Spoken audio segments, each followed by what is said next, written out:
ক্লকের অ দ্বারা আসলে কি বোঝাচ্ছে মনে রাখবা। অ ক্লকের অ দ্বারা বোঝাচ্ছে অফ, কি বোঝাচ্ছে অ এফ, তার মানে এটা একটা প্রেপোজিশন। এবং সে সাথে মনে রাখবা এখানে কিন্তু আরেকটা দারুণ বিষয় খেয়াল করার মতো আছে, এই অফ এর পরে কিন্তু একটা দা আছে, কি আছে দা আছে, তার মানে it is 10 of the clock, তার মানে এখানে একটা প্রেপোজিশনও আছে এবং পরে একটা আর্টিকেলও আছে। সো অ ক্লক মানে হচ্ছে কি of the clock, o'clock মানে হচ্ছে কি অফ দা ক্লক, এই জিনিসটা মাথায় রাখতে হবে।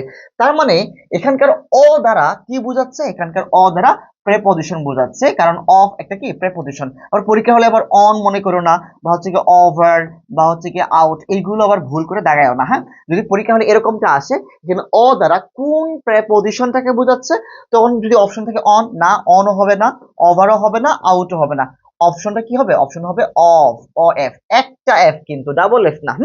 তাহলে ইটস 10 o'clock এর অ দ্বারা প্রেপোজিশন বোঝাচ্ছে, এবং কোন প্রেপোজিশনটা বোঝাচ্ছে, ও এফ, একটা এফ যেটা, হ্যাঁ অফ প্রেপোজিশনটা বোঝাচ্ছে, এবং তারপরে কিন্তু একটা আর্টিকেল দিও আছে মনে রাখবা।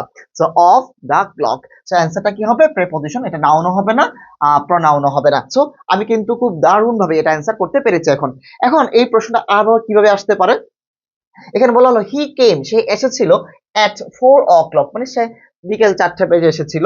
হিয়ার অ ক্লক মিন্স, এখানে অ ক্লকের মানেটা কি, এখানে অ ক্লকের মানেটা কি একটু দেখো তো।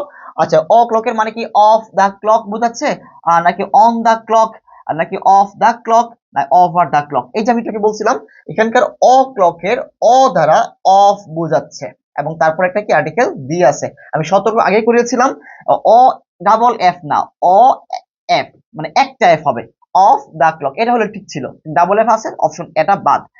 আর on the clock, over the clock এরকমটা বলিনি, ওভার দা ক্লক এগুলো হবে না। সো ওভার যেগুলো আছে এগুলো কেটে দেই, কারণ অ দ্বারা অফ বোঝাচ্ছে, অ এফ, একটা এফ, এটা ঠিক আছে। অফ এর পর একটা দা আছে আর্টিকেল, ওকে দা ক্লক, এখানে ক্লক। সো অ্যান্সার কি হবে, অ্যান্সার হবে সি। সো বি নাম্বারটা হবে না, বি নাম্বারটা অন আছে।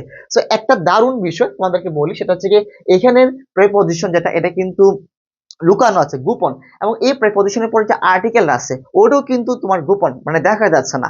মনে রাখবা ও ক্লকের, ও ক্লক মানে হচ্ছে গিয়ে of the clock, o'clock মানে কি অফ দা ক্লক, তার অ দ্বারা অফ বোঝাচ্ছে, এবং ওই অফ এর পরে কি একটা আর্টিকেল দিও আছে। সো এটা কিন্তু এভাবে অ্যান্সার করা যায়, এবং তুমি কিন্তু এখন আর ভুল করার তোমার চান্স নাই, কারণ তুমি জেনে গেছো ও ক্লকের। এখন 4 o'clock হোক, 5 o'clock হোক, 9 o'clock হোক, ইট ডাজন্ট ম্যাটার।